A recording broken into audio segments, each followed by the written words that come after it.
Good morning साथियों। सार्थक पहल के माध्यम से आज हम पहुंचे हैं सांची का स्तूप देखने के लिए।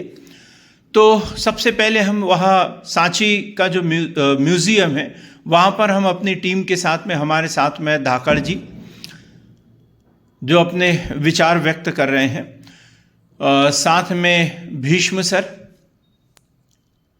प्रजापति जी, जैन साहब, पूरी टीम के साथ हम यहाँ उपस्थित हैं।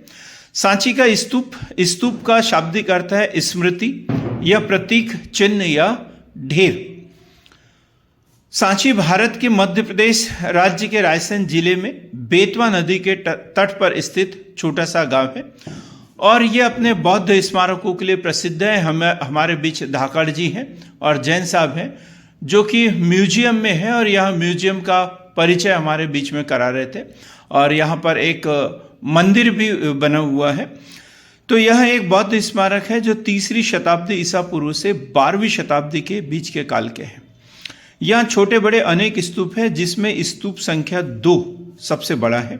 सांची का महान स्तूप मूलतः सम्राट अशोक ने 3री शताब्दी ईसा पूर्व में बनाया था। MPPSC या अन्य जितने भी कॉम्पिटिटिव एग्जाम होते हैं ये अक्सर ये क्वेश्चन पूछा जाता है।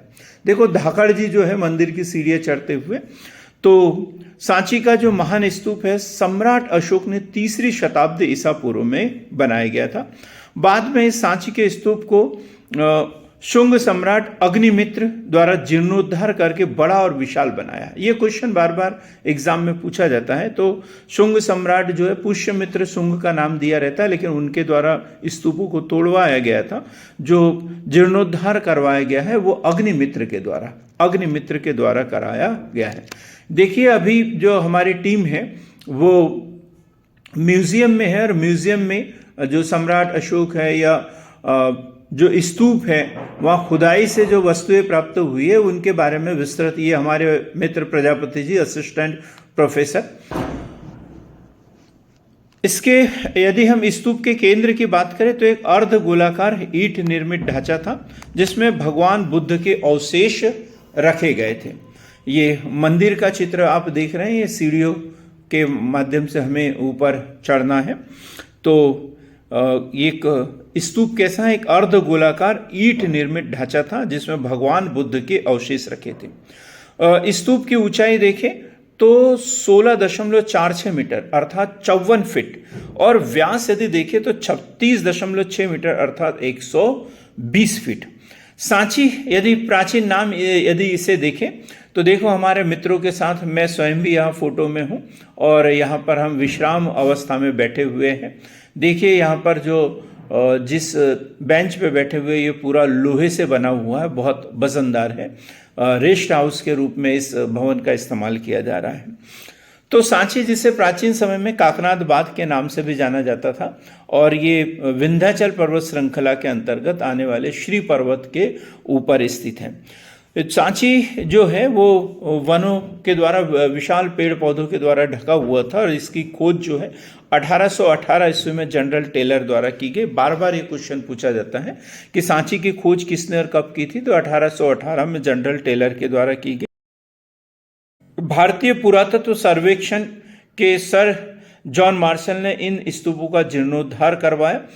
1989 में 1989 में यूनेस्को ने इसे अपने विश्व धरोहर सूची में शामिल किया गया। मध्य प्रदेश के 3 स्थल ऐसे हैं जिसे यूनेस्को ने विश्व धरोहर सूची में शामिल किया गया है। उसमें से एक खजुराहो है, दूसरा सांची और तीसरा भीमबेटका है। 483 ईसा पूर्व में जब महात्मा बुद्ध का कुशीनगर में निर्वाण हुआ था तो उनकी जो अस्थियां थी उन पर कुल मिलाकर 8 स्तूप बनाए गए थे। देखिए धाकड़ जी जो है यहाँ पर जो पक्षी हैं उनसे बात करते हुए, उनको अपनी भाषा समझाते हुए जो प्रमुख स्तूप बने थे राजगृह, वैशाली, कपिल वस्तु, रामग्राम, पावापुरी, कुशीनगर के बने थे और 200 वर्षों बाद अशोक ने 84,000 स्तूपों का निर्माण करवाया था और इसमें से एक सांची में था। सांची में अनेक स्तूप है जिसमें स्तूप संख्या एक सबसे महत्वपूर्ण है जिसे महास्तूप कहते हैं। तो स्तूप संख्या 1 को महास्तूप कहते हैं। इसमें महात्मा बुद्ध की अस्थियों पर पक्की ईंटों का एक छोटा सा ढांचा बना हुआ था और ऐसा विश्वास किया जाता है कि इसमें एक लकड़ी की रेलिंग भी थी और इस पर प्रस्तर भी था। देखिए यहाँ पर ये जो बौद्ध भिक्षुओं के आवास दिखाई दिए जा रहे हैं। शुंग काल में स्तूप का पाषाण शिलाओं से विस्तार हुआ। इसके ऊपर एक के बाद एक 3 छतरियां लगाई थी जो बुद्ध, धम्म और संघ का प्रतीक है। अब हम तोरण द्वार की बात करेंगे, प्रदक्षिणा पथ की बात करेंगे। तो ये सातवाहन वंश के काल में ये निर्मित हुए हैं। स्तूप में जातक कथाओं का मूर्तिकारी के रूप में अद्भुत अंकन किया गया है।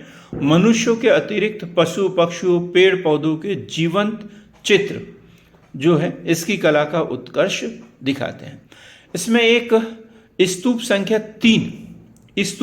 3, ये देखिए मंदिर जो है ये गुप्त काल में यहाँ पर मंदिरों का निर्माण किया गया था और ये बौद्ध भिक्षुओं के साधना केंद्र के रूप में हम यहाँ पर देख सकते हैं। हमारे मित्र धाकड़ जी उनका गहन अवलोकन करते हुए हमारे बीच में जो भीष्म सर हैं जो कि हरियाणा से हमारे बीच में जुड़े हैं। जैन साहब ये जो सागर से हमारे बीच में गुप्तकालीन मंदिर दिखाते हुए। इसमें जो स्तूप संख्या 3 है, स्तूप संख्या 3, इसमें सारिपुत्र महामुदगल्यान की अस्थियां रखी हुई थी। पत्थर के बड़े बड़े स्तूपों में, बक्सों में रखी हुई थी। इसे अलेक्जेंडर कनिंघम द्वारा ढूंढा गया था। अलेक्जेंडर कनिंघम द्वारा ढूंढा गया था और अब ये सांची के म्यूजियम में रखी गई है। स्तूप संख्या 2 में बौद्ध आचार्यों और भिक्षुओं की अस्थियां थी और आज लंदन म्यूजियम में है। ये देखिए स्तूप का नज़ारा हम देख सकते हैं यहाँ से कि किस तरीके से ये स्तूप, साथ में कितना प्राकृतिक वातावरण हमें दिख रहा है। ये दूसरा स्तूप भी यहाँ हम जाते हैं तो यहाँ पर जो नोटिस बोर्ड लगे हुए हैं, यहाँ पर पूरे मैप के साथ में उसकी जानकारी हमें देखने को मिल जाती है। धाकड़ जी कुछ विशेष बात बताने का प्रयास कर रहे हैं। स्तूपों के अतिरिक्त यहाँ मठ व मंदिर भी मिले हुए हैं। ये तोरण द्वार आप देख रहे हैं। ये जो तोरण द्वार दिख रहा है ये सातवाहन वंश के समय में